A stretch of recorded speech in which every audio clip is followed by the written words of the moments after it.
I think this is the most important and interesting draft the Steelers have had for some time. 12 picks, new staff, somewhat of a fork in the road in the direction. I'm excited to see what Khan does in general. I think we're going to learn a lot about the Steelers in the next week. Kind of wish it was less interesting and we still had George Pickens, but I guess I'll go with an interesting week next week.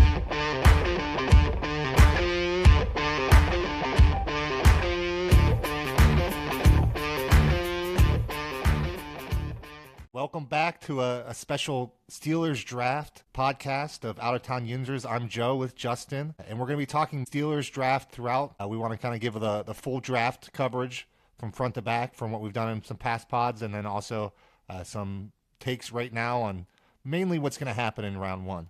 Justin, why don't you walk us through what we got today? Like Joe said, this is going to be a kind of a unique format. We're going to add in the offense and defense sections that just to give you a full preview on the draft, and we'll have our normal drafts or our normal podcast separate on Wednesday. So make sure to like and subscribe. Since this is draft centric, we've done some informal polls on who the Steelers might take. We want you to comment below with who you want the Steelers to take, position, player, whatever you want to comment. We're interested in seeing what everyone has to say. First thing, we'll jump right in. The poll was interesting. So first place was sort of a mashup of whatever receiver falls. That was the answer I was getting. So basically Lemon or Tyson, if one of them falls, that was the number one choice for people, which as expected. Second was a tie. It was Vega Ioane, tied with Omar Cooper. Fourth was Ty Simpson. Fifth was Caden Proctor. Sixth was Casey Concepcion. And I did get a quote, anything but defense or tight end. So I think people are pretty in line with what we've been saying. Anything but defense or tight end, you've been, pounding the table for that. I think everyone more or less agrees on that. But just wanted to see what fans thought in general. I wanted to point out some of the analyst mocks as well. We talked about groupthink. There's definitely some of that going on. Kuiper McShay and I think Walter Football all had Vega Ioane. Kuiper had Zachariah Branch in the second, which could be interesting. I think he fits with the other two receivers. Brazil was mentioned in the second as well. Schrager had a mega draft, which was a bunch of different analysts that jumped in. Spencer Fano fell to them in that one, and that was a pretty easy pick for Brugler to make in that one. Blake Miller, Caleb Lamu, Denzel Boston, and Cooper kind of rounded out the first round pick. So like we've been talking about, a lot of the same names, a lot of the same positions, more or less. Rutledge and Trotter did go to the Steelers in the second, some of the deeper ones, which are guard, linebacker, some of the things we've been talking about. Just to give you an idea of what some of the analysts are saying, they seem to be in line with what we've been talking about. I think there's just a clear aspect of which players are first-round players, and then which positions are the Steelers going to take in the first round. I think that mashup's just natural. It's natural in the second round too. But what is interesting in this draft is you named a lot of players. So you might have said, hey, none of those surprised you, but there was a lot of different names there that it could be. When the Steelers are sitting at 21, when you have 3 firsts and 2 fourths, or 3 thirds and 2 fourths, that's really some ammunition to move up. I don't see them moving back and getting more picks with where they're at today. So I think they either stick and pick or they move up with where they're at 21.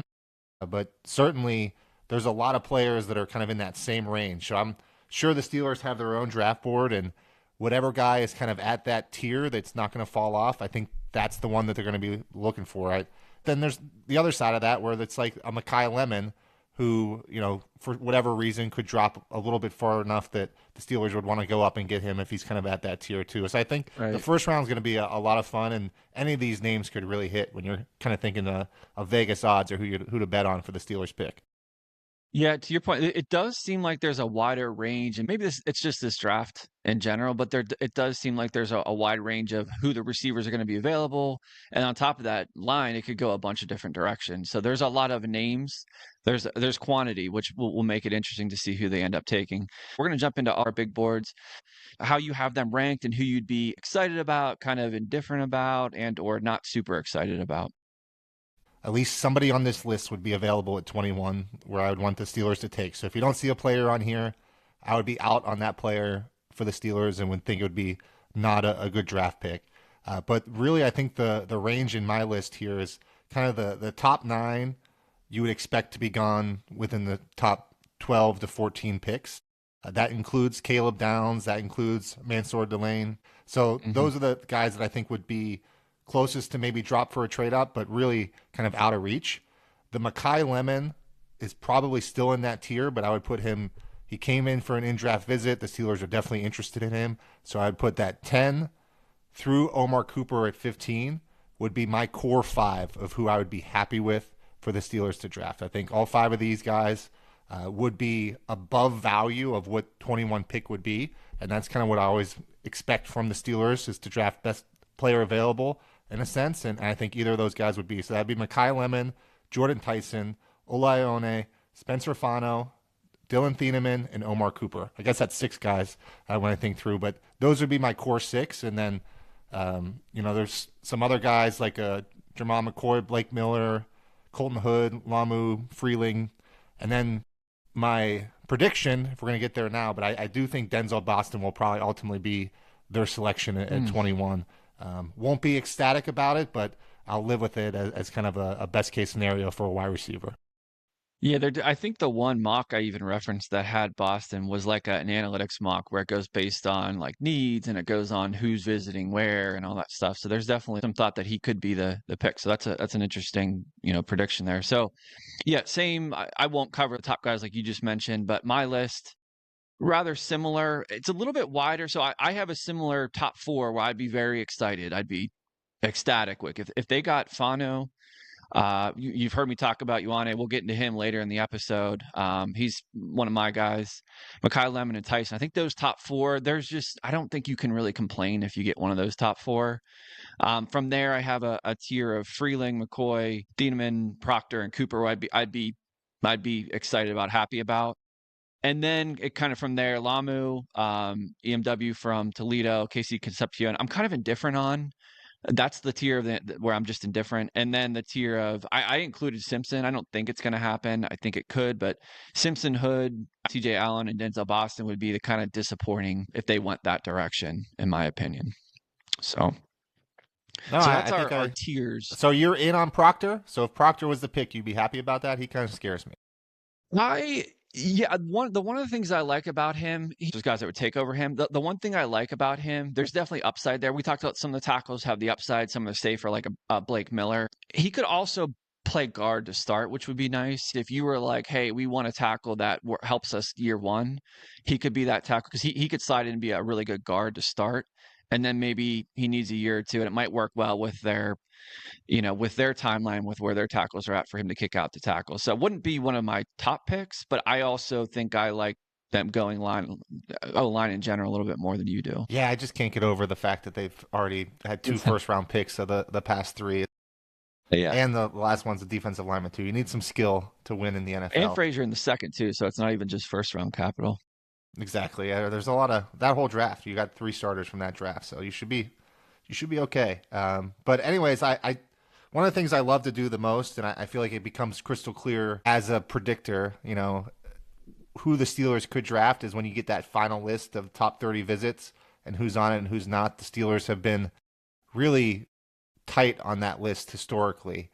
Obviously, different coaching staff now, so that could change things, but at the same time, a lot of the people are still making decisions. They're still making decisions, and the Steelers love to talk to people before they draft them.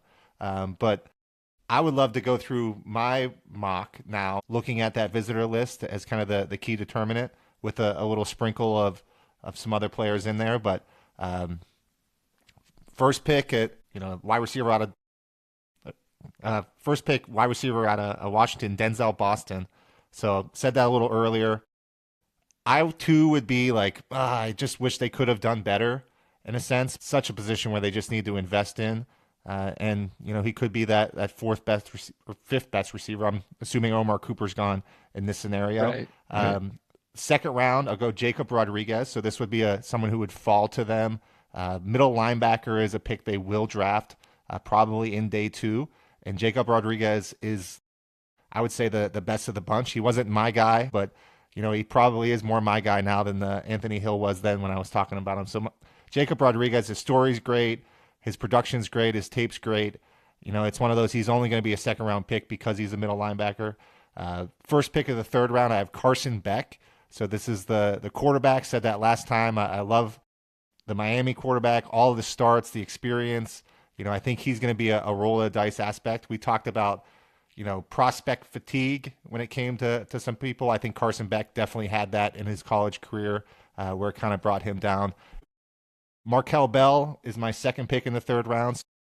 Offensive line help there. Yeah, tackle could sprinkle into guard if you needed to, but kind of gives you that depth when you think of what's going to happen with Project Jones, kind of more developmental tackle. Tyler Bell is a double dip on receiver. So he kind of did the rope-a-dope where he was at a better program and then went to UConn, but the tape's good. He visited. And again, I think they're going to draft 2 guys. And then I actually went to the 4th round, so I know we said 3-round mock, but 4th round they got 2 picks too, so I kept going. I went Bo Stevens, so there's your guard, and Marlon Klein, the tight end from Michigan. So I think they're going to draft a tight end as well, probably in round 4 or 5, given kind of the way that board's breaking. And I think Marlon Klein is the visitor and very much could be in that aspect. The 2 tight ends from Ohio State would also be in that conversation. Yeah, Bo Stevens seems to be getting some steam to the Steelers too. I could definitely see that one. That would be a good pick too. So I did a mock as well. I went a different, and we'll post these out next week. Our kind of like our final mocks. Mine was a little bit more like PFF, take what's on the board type scenario. So my mock, Mekhi Lemon was there, so I took him. I don't think he's going to be there, but I took him. He was second round. Kalen Rutledge, he's in that. We'll get to it later in this episode. You'll hear us talk about the guards in the second round. I think he'd be a great pick. At my only concern is maybe all the guards aren't there because there could be a run on guards early in the second, late first, early second. Third round, I went Josiah Trotter. I'm starting to wonder if the Steelers do want more of that. Maybe more of that like run stopping middle linebacker to pair with a Peyton Willis. And we'll see that again. That's a question I want to see answered, how they view the linebackers. But second, day 2 in general, we really like the guards and the linebackers. From there, again, we've mocked him a bunch. Garrett Nussmeier, I went in the 3rd. And I talked about him last week later in this episode. Stribling, I went late in the 3rd. He's really starting to gain some steam out of Ole Miss. I've liked him through the process. I mentioned him real early. I think he could sneak into day 2. It's looking more and more like. So again, this was a PFF mock. We'll post Joe's got his, but we'll post our final mocks up this coming week. So next we want to jump into rapid fire. We're going to start with some general draft, and then we're going to go into more Steelers and maybe some historic Steelers. So first question, I changed it up a little bit because this is now plus 100. Will the Titans take Jeremiah Love? Yes or no? Yeah. At 4. Whether or not it's at 4, though, would be the question. Do you think they're going to trade down for him? Or they could trade down and still take him? They could trade down, potentially. Yeah, I think once you already have your quarterback, putting a playmaker in there, the Lions have shown that, Falcons, what CMC has been able to do in the longevity of his career, Barkley. Players are players, and he's top of the draft player. In a year where there's not a lot of those, I feel like. Right.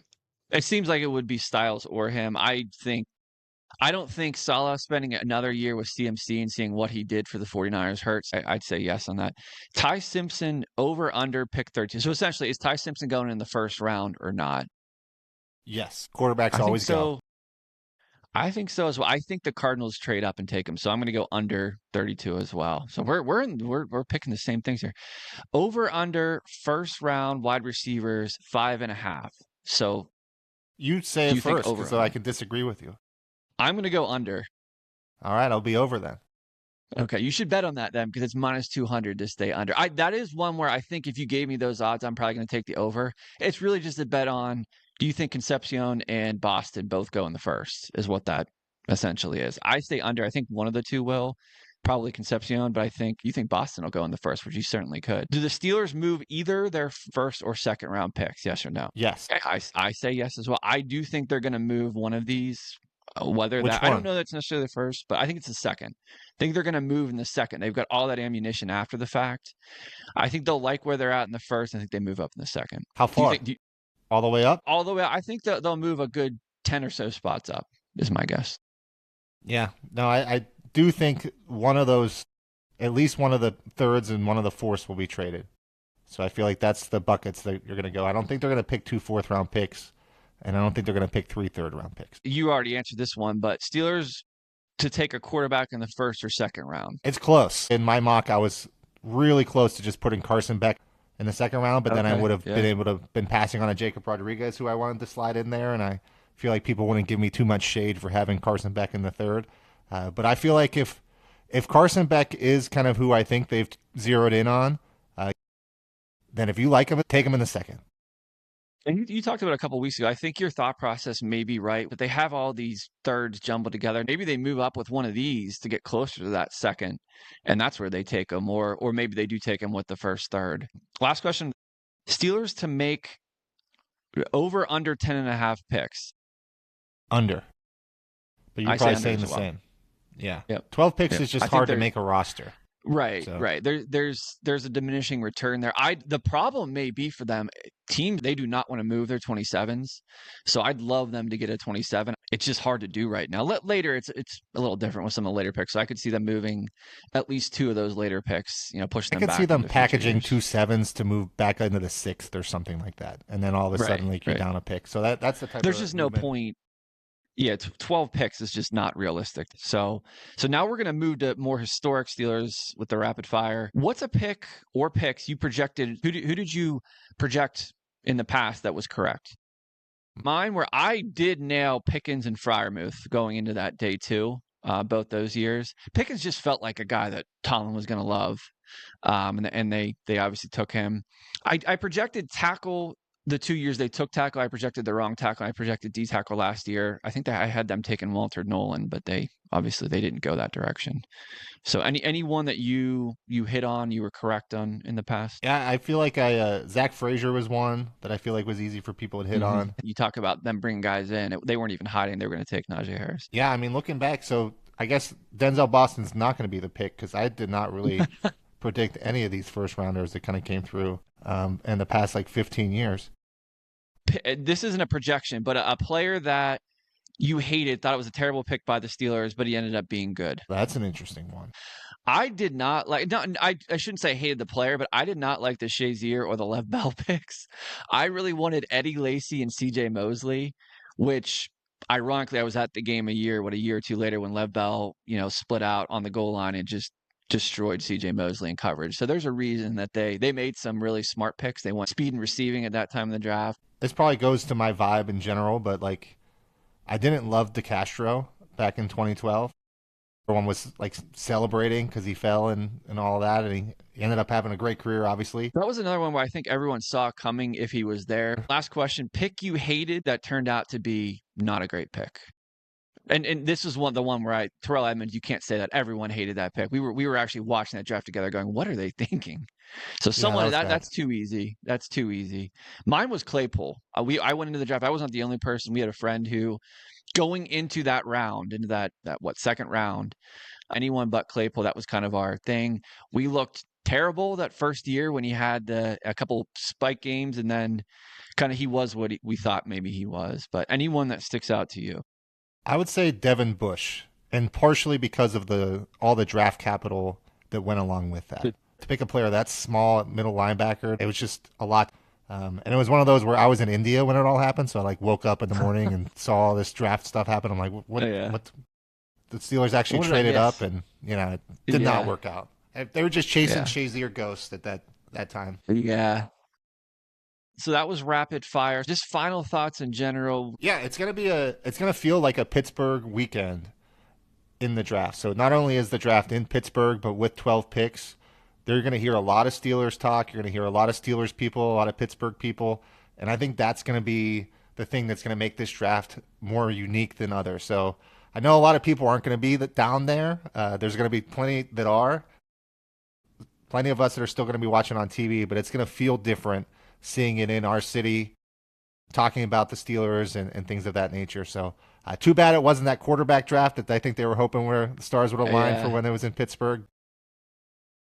We'll probably get 20 shots of Bridges, the incline, a steel mill, like they normally do on Sunday night football games. We'll talk about it later in the episode. I think this draft is very solid in day two. Top 20 players, when people are saying, hey, it's a weak draft, they're not wrong. It's just not what it normally is, maybe in the top 20.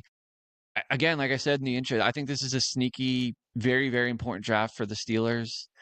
I really want to see how this staff and the front office views the roster. We're going to know. We really don't know anything. Like you said, Patrick Graham hasn't even talked. Excited to see Pittsburgh featured in general. Logistics may be a mess for people trying to get down there. I think the Steelers would love to take Vega. and or Spencer Fano. Neither is going to be there, would be my take. I think they're going to end up taking whichever the highest receiver available. I think it's going to be Cooper or Concepcion. If I had to pick one, I think Cooper goes to maybe the Jets prior to them. I think it's going to be a receiver. I think it's going to be Concepcion. So we're in the same like thought process. We just went with a different, very You just different. don't want to say Boston, do you? You can't bring yourself to say Boston. You're saying everyone but Boston. I just think they're gonna view the roster a little bit more win now, and Casey Concepcion's a slot that fits with their receivers now, whereas Boston is probably an X only type guy. So that's my projection. Day 2, I think, is the key to this draft. Like we talked about, I want to see them go receiver, guard, linebacker, 3 of their first 4 or so picks. I think that's the strength of this draft. I think guard and linebacker for them line up really well in day 2. I think Khan makes a significant move. I don't know if it's trading an edge like we've been talking about for months. I don't know if it's moving up, from the third into the second. I think he's going to do something significant. He seems to like to move and shake, and I think he's going to do something interesting here. I don't have any reason to believe that. No one's saying that. It's just a gut feeling for me. What about 21 and Alex Highsmith to move up to 12 for the Cowboys to pick Mekhi Lemon? That was one I saw that there was talk on one of the podcasts about that same move up to 9. I don't think it would be enough for 9. 12 might be the sweet spot. But yeah, it could happen. It could definitely happen. We still have it in our heads that like the Steelers don't move. I think Khan's different. I think he likes moving around. Khan artist. Let's go. I'm excited. I'll be watching the draft in Disneyland, watching the fireworks and the first round at the same time. So it should be a fun week. I say let's start receiver if you want to run through the list here. Yeah, so you did a composite rankings. I immediately gave you crap about your composite rankings because I'm like, there's no way these are the composite rankings. But they went Carnell Tate, Jordan Tyson, Mekhi Lemon, so a clear top 3. I feel like anyone except for Chris Sims is saying those are the top 3.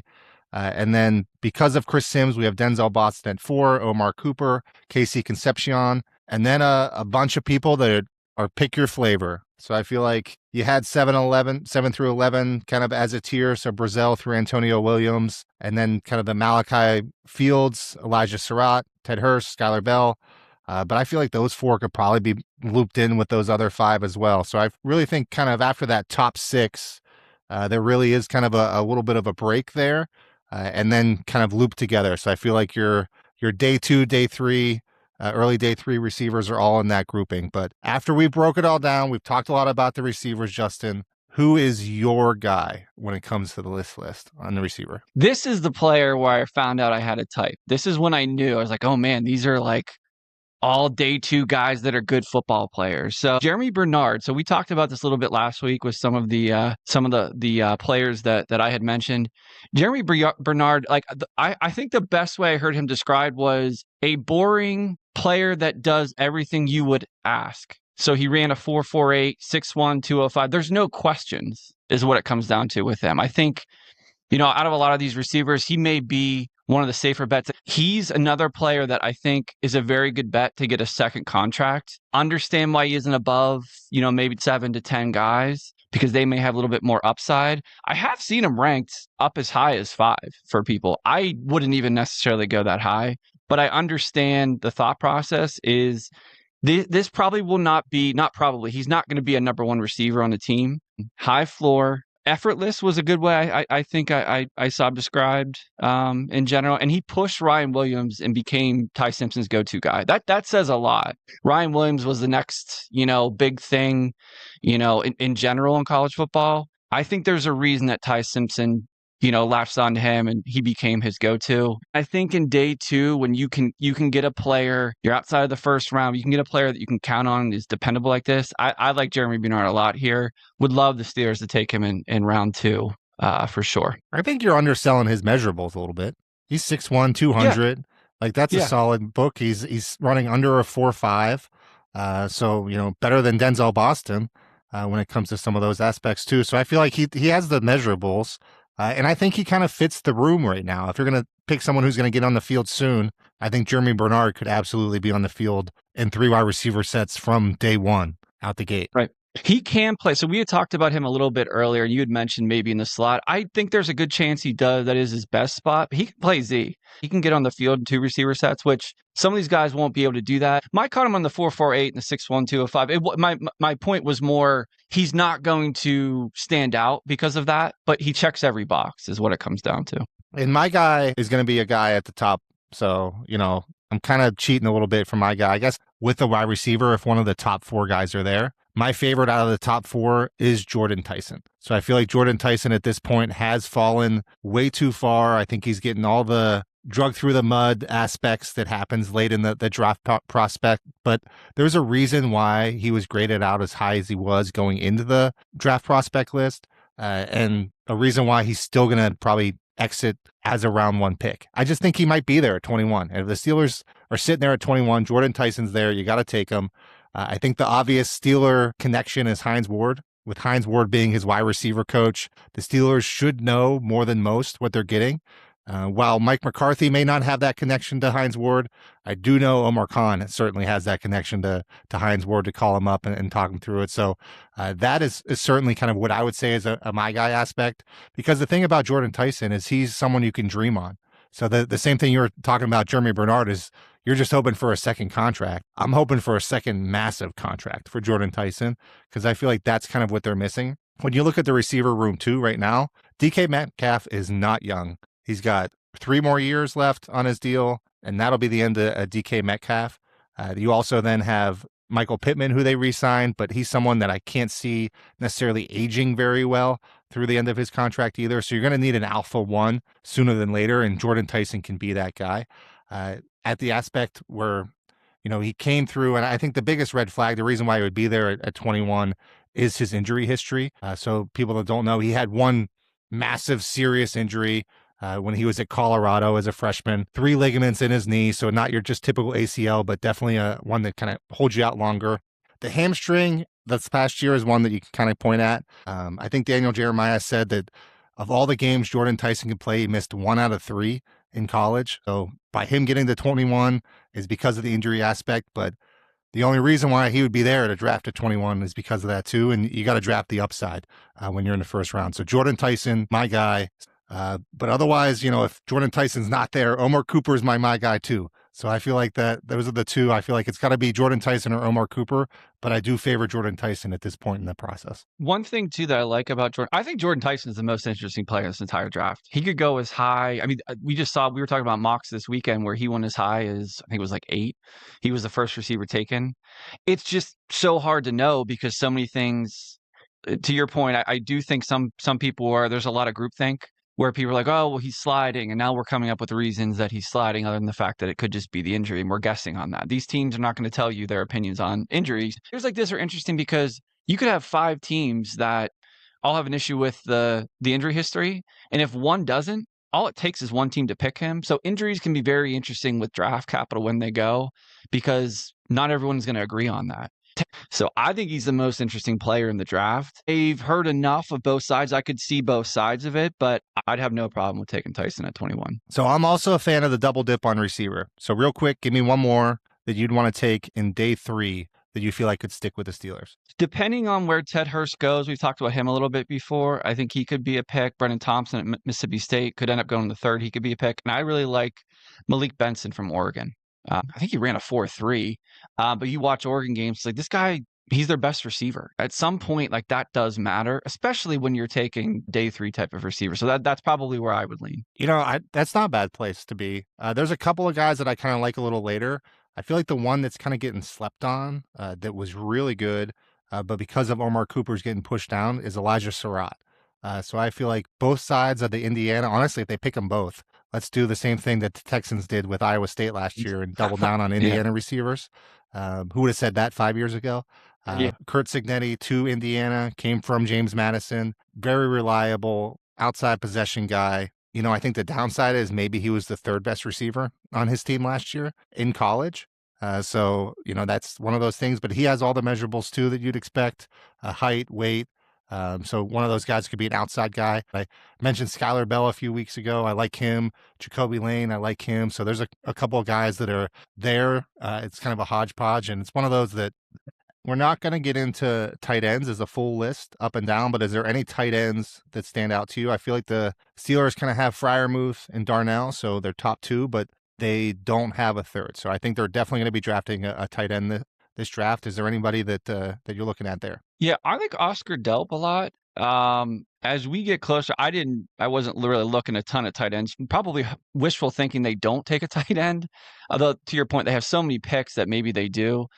I think he's starting to rise a little too fast. There's people that have him as their second tight end now on their board, and you wouldn't have thought that to be in the process, maybe a fourth or fifth rounder. He could still end up there. Teams are going to 13 personnel more, and they're getting them on the field more. But yeah, Oscar Delp is the guy that stood out. Again, similar situation where if you watch Georgia, when he has had some health issues, good measurables, very athletic. He's another guy where he's on the field and he just looks great. You're watching him like he's one of their best receivers. Why is this guy not getting more buzz? Yeah, absolutely. I feel like on the tight end side, I think there's a lot of depth there. So it's just one of those, you just got to pick one of those guys.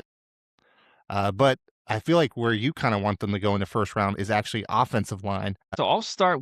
I'll start with tackles. I'll run through both the tackles and the guards. At tackle, it starts with Francis Mauigoa, Spencer Fana. That's sort of again, these are the composite ranks, but those two are very interesting this draft. I haven't seen anyone thinks that they'll both be guards, but a lot of analysts think at least one of those two may actually be better set as a guard. Either way, those two both have top 10 potential. I haven't seen top 10 I don't want to say Monroe Freeling couldn't go top 10. He seems to be sliding a little bit. Next tier is Blake Miller from Clemson, Monroe Freeling from Georgia, Caden Proctor from Alabama, and Caleb Lamu also from Utah. Those guys seem like the best bets to be. You can confidently say they're going to be round one guys. They could really go anywhere from early teens through the end of the first. The next tier, I have Max Johannichor, almost in his own tier. We'll talk about him a little bit here, but he almost seems like one of those end of the first, early second. He could go higher than we think in the early 20s, or he could be a second round guy. Just depends on how the tackle run really works. And then when you get a little bit deeper, Caleb Tiernan from Northwestern and Jude Bowery from Boston College, those are day two guys. There's a huge tier after that, but there's a pretty big drop. After you get through the top 7, there's a definite drop. Saw Lance Zierlein list the position rankings. He kind of ranks the positions against each other, which is a kind of an interesting way to look at it. And we skipped over receiver. Receiver was 4 out of 10 out of the position. So solid group. Like we talked about missing the top end talent from past years, but still a solid group this year. Tackle was 8 out of 10 on his list. I think that ranking really comes from the fact that doesn't have the depth this year. If you want to tackle, you probably need to get them early, or you're probably just not getting a starter. Is the reality. So that was the tackle position. The guard, just to run through them as well. We'll kind of cover these as a group. Vega Ioane from Penn State is one. He's in his own tier. I don't think I've seen any list where there's anyone else that is first. So he's in his own tier. The second tier, Chase Besantis from A&M, Emmanuel Pregnon from Oregon, Keelan Rutledge from Georgia Tech was my second tier. There's no way they're getting out of day 2. Probably second round picks, and you can see mocks where at this point they're starting to rise. When you get to the next tier, Jennings Dunker, who we talked about from Iowa, was a tackle in college, can really play every position on the offensive line, could play tackle in a pinch, will probably be a guard in the NFL because of his length. Jalen Farmer from Kentucky and Billy Schroff from Notre Dame. That's probably its own tier. There may be some other guards that go in day 2, especially into day 3. Those guys could theoretically get into day 2, so they're sort of their own tier. This position ranked 3rd out of 10 on Zerline's rankings. There's a day 2 tier that I really like, similar to linebackers. So strong position for sure this year. I really like day 2 in general, but if you want to who's my guy for this list? So I feel like from a guard standpoint, if they draft a guard before round 3, I'll be disappointed. So, know my guys a little bit later than that. But I do like Dunker for his versatility. If you had to force me there, I would say Ihanichor would be my guy on the offensive line. I think with the way that their roster is set up, where you got Broderick Jones on his last year of his rookie deal. He's had injury history, hasn't really, shown what he wants. Does that next contract come? Or you're going to franchise tag him at the tackle aspect? Tough financial decision afterwards. You also have Dylan Cook. So you have a little bit of flexibility going into the season this year. So Ihanichor is someone that you could take with the thought that, hey, he's not really going to see the field year one, but he'll be there in year two and beyond. If that's the thought, though, that's not a first round pick. So that's someone that you can't take at 21. If he slides in that tackle aspect, maybe some receivers get pushed up or something along those lines. The position's a little bit more scarcer, and some of those tackles slide in the top of round two. I think that's where you can kind of move and get a Hanachor in an early round two aspect.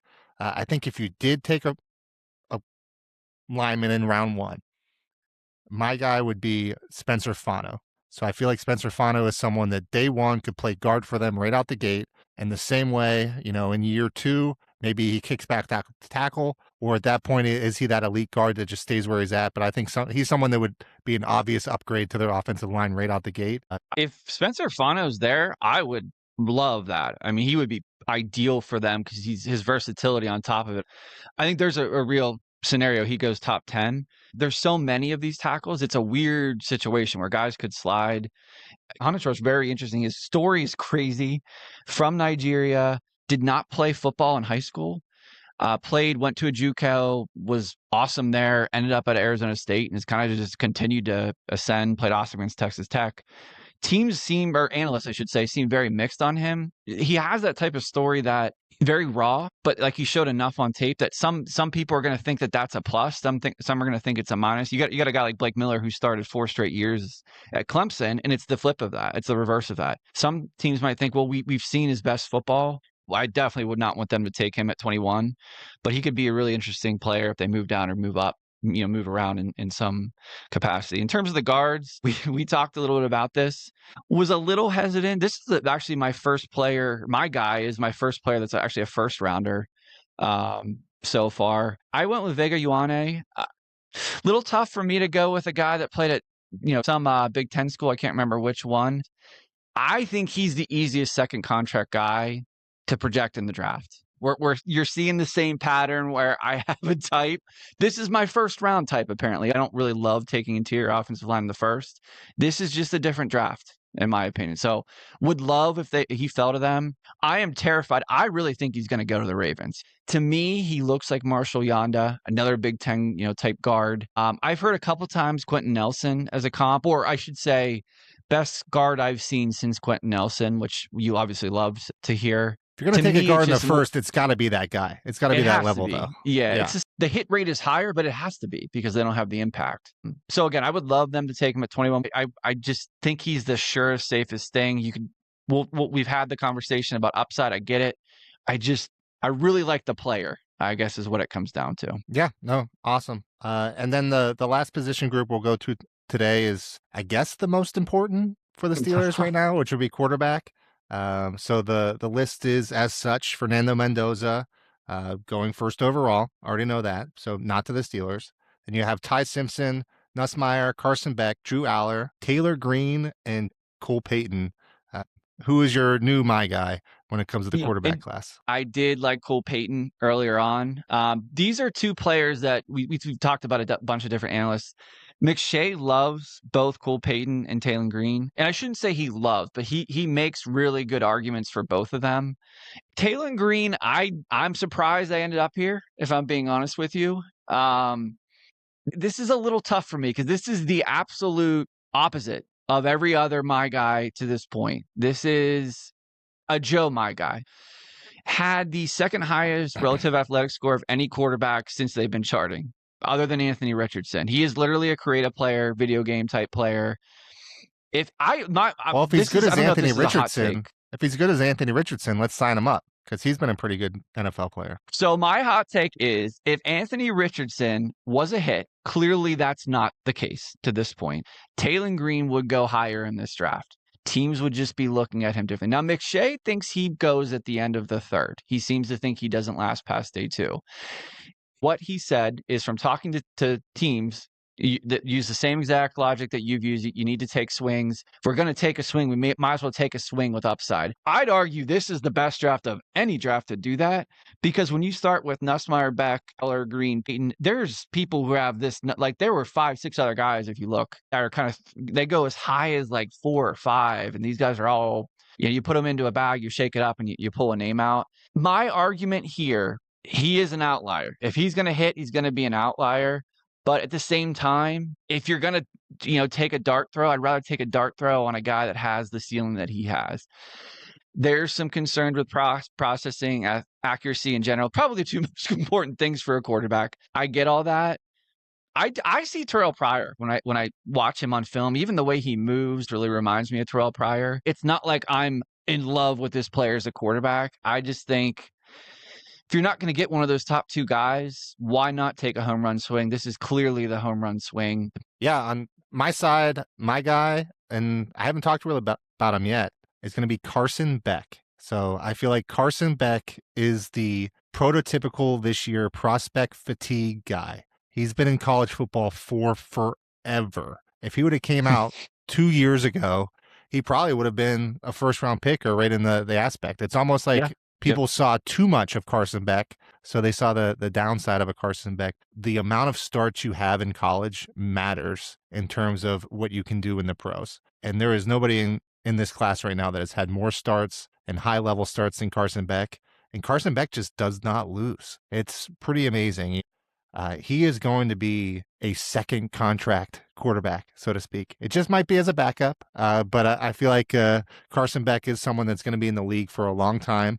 And whether or not he's a starter is something you kind of roll the dice on. But he's one of that's not going to have the ceiling as some of these other guys that you talked about. And really, the whole class doesn't really have that ceiling this year. That's why it's kind of down on it. But I feel like he easily could be someone that could be a peer to like a Brock Purdy, who's done just fine in the NFL and kind of stabilize the position.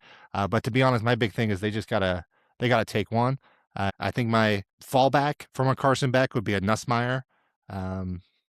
I don't want to go anywhere near like a Drew Aller. Sorry, Penn State fans.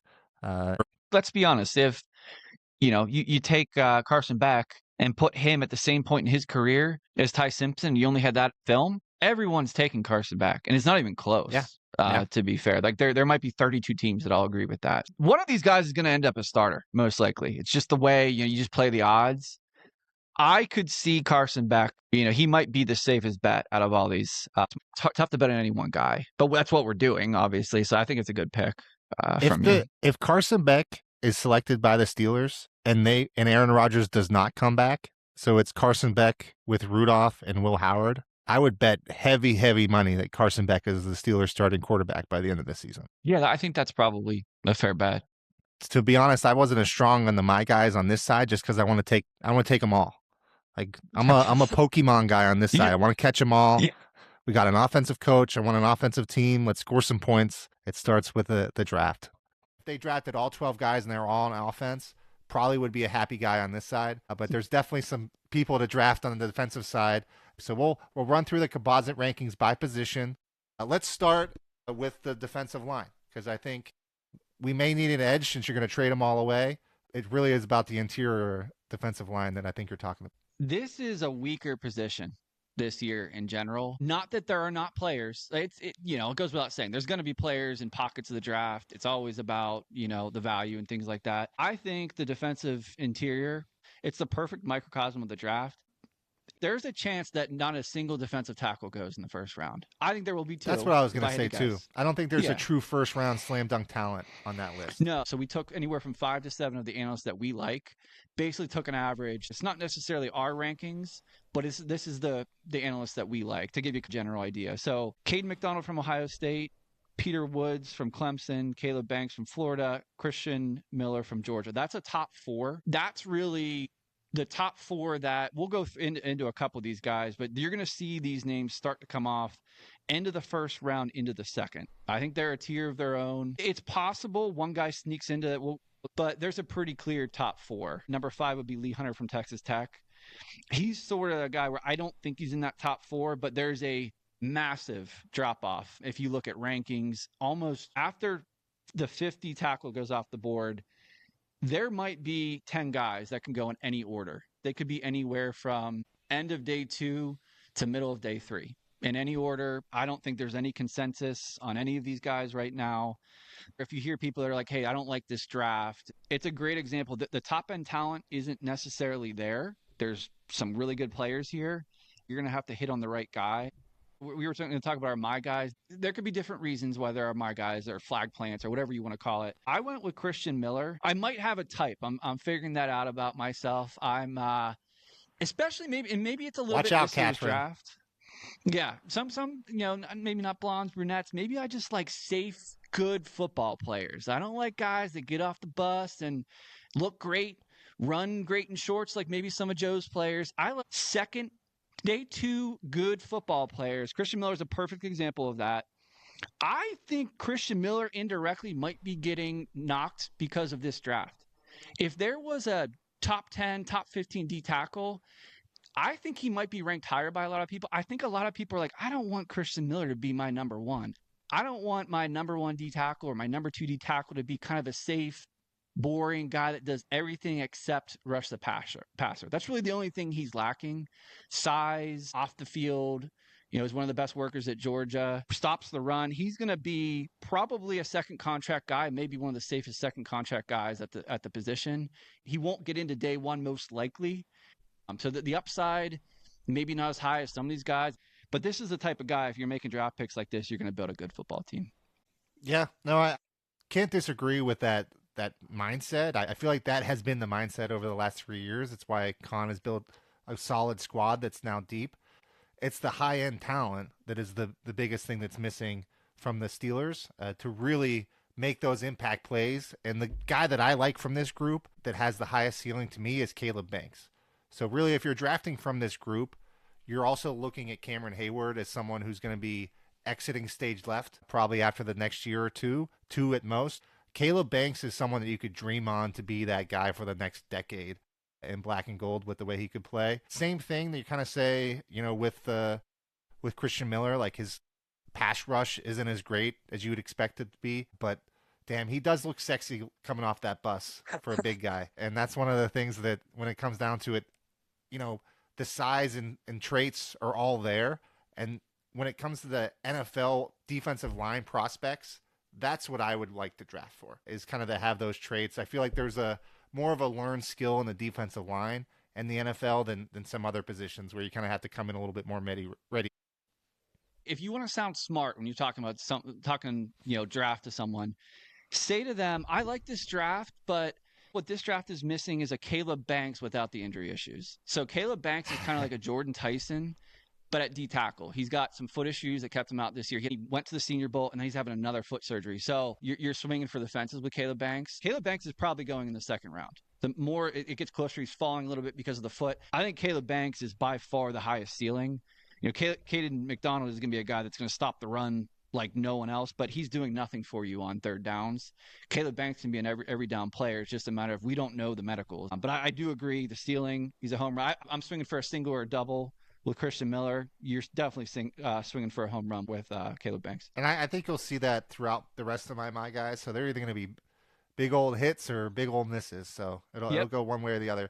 The one position I think the Steelers will absolutely draft with one of their selections this year, and you can tell by who's in the room right now, is an off-ball linebacker. So off-ball linebacker is one that really the top two guys, went to a school that usually is so good the Steelers can't draft from. Ohio State, Arvell Reese, Sonny Styles are both going to be off the board. So don't really have to talk about them. You had C.J. Allen as a tier on his own, and then a bunch of guys that really were all different types of guys. So Jake Galladay, Jacob Rodriguez, Anthony Hill, and Kyle Lewis is like so much different than an Anthony Hill. So it's definitely a group where it's like pick your own poison once you get past those top couple guys. What do you think of the off-ball linebackers? I just made the comment, one of the weaker positions, great example of why this draft is what it is. I'd say top 2 or 3 position in the draft is linebackers, especially day 2. The one thing I want is I want an off-ball linebacker in day 2. We're going to go do our my guy in a second here. You could talk me into 6 different guys really in day 2, all of whom could be starters. They're all different. Like you said, there's like 2 of each type of linebacker almost with these guys. There's some similarities between some of them in terms of like, production in college versus the NFL, how they came up, things like that. But they are all a little bit different. So it's Galladay, like you said, Rodriguez, Hill, Trotter, Lewis, Bector from Like I've seen some of these lists where, Lewis is as high as 4 or 5. And, it's kind of like a preference with some of these guys, the position you need. There's a difference between Lewis, who a lot of people, we've touched on Lewis before.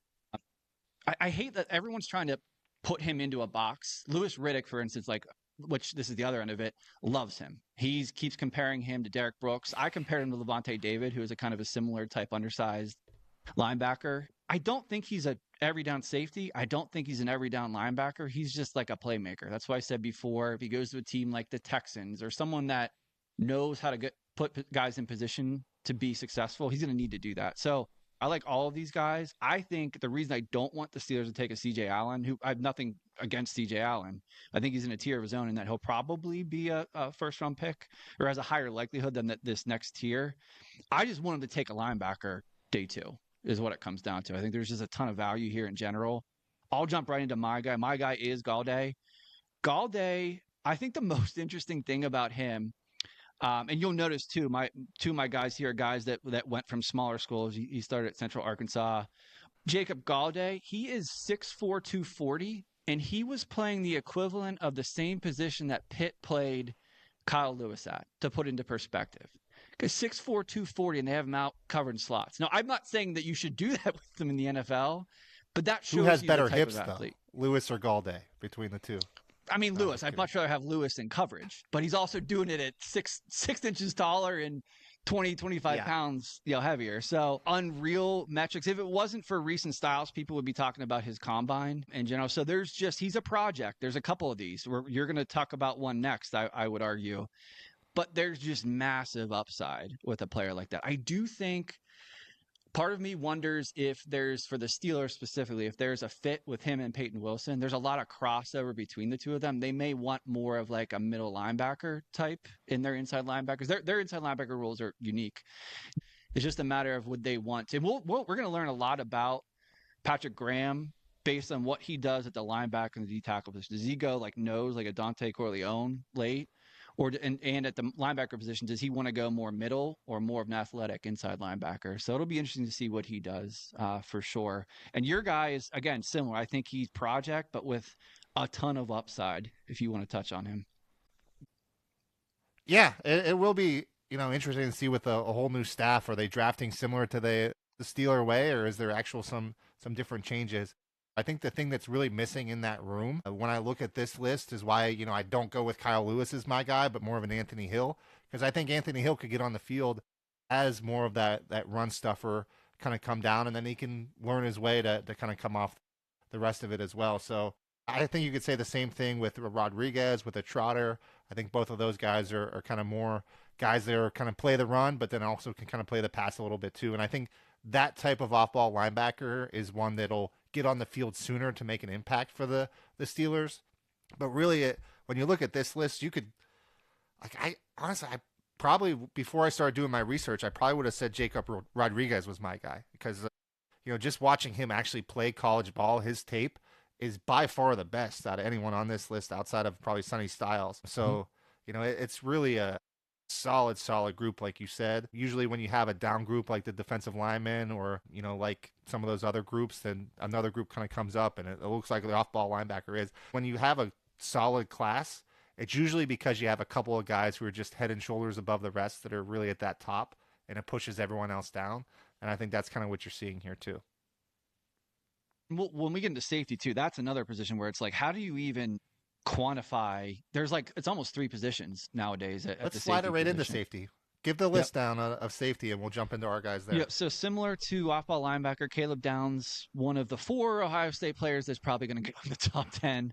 Not even worth talking about the Steelers. He's probably going to be top 10. If not, he's not getting past 11.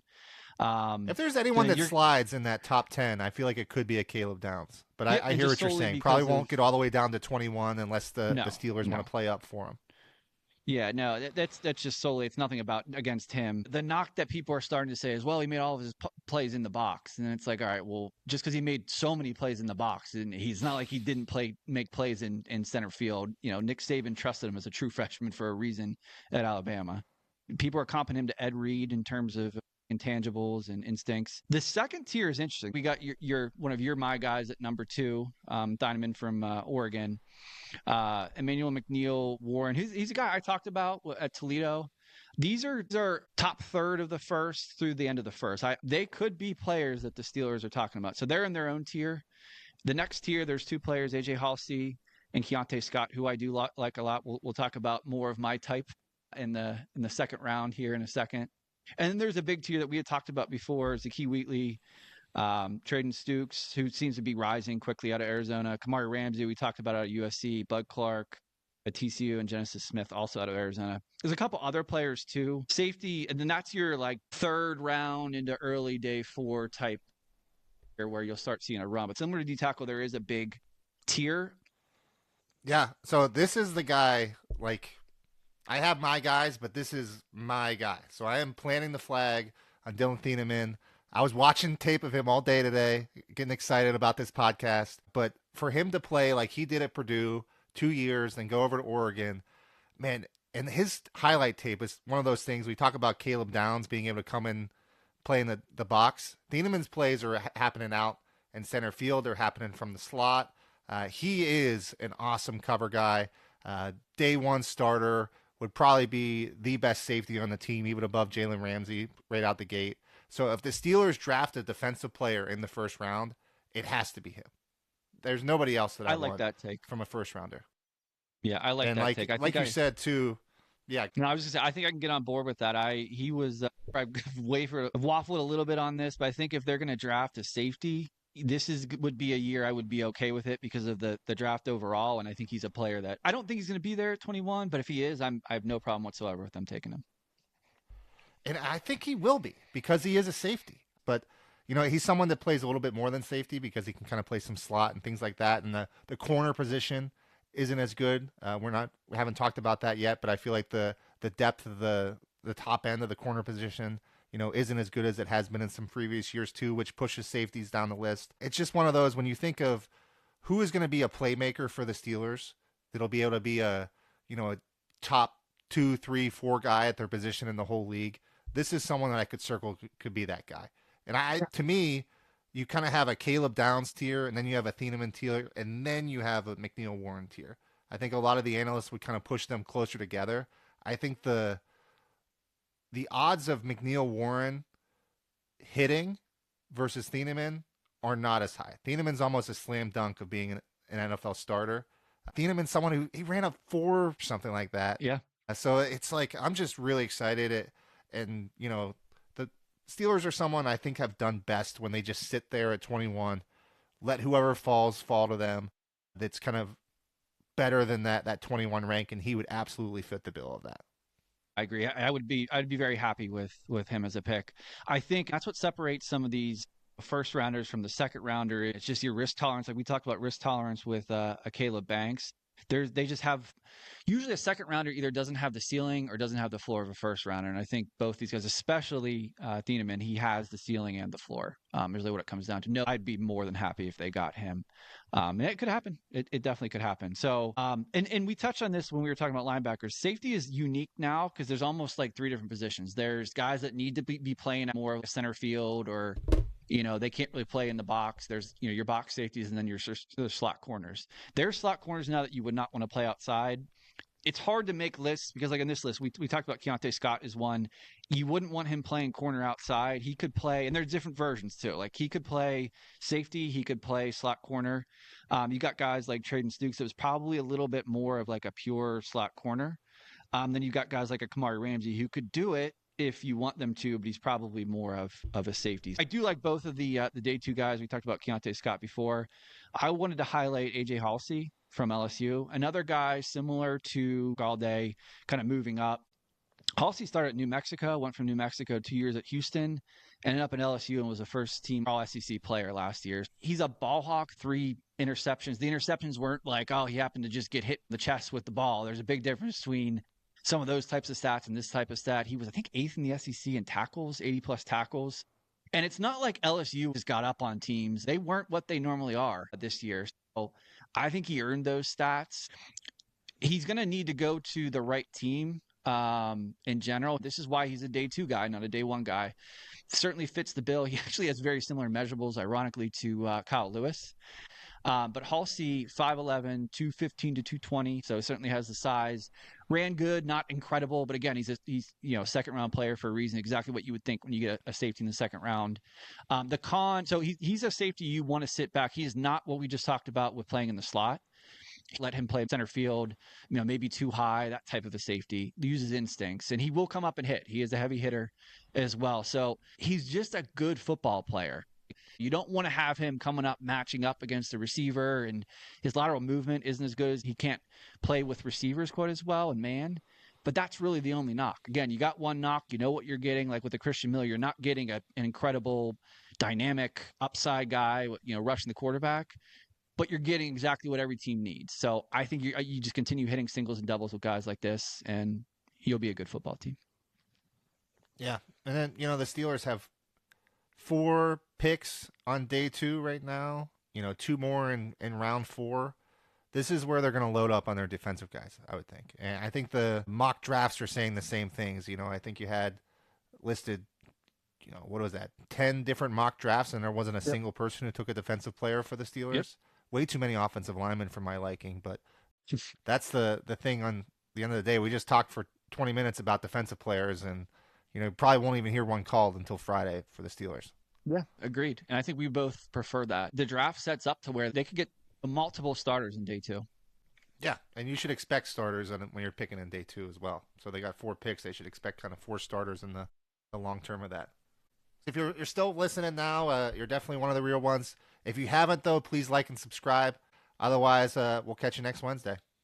See you later.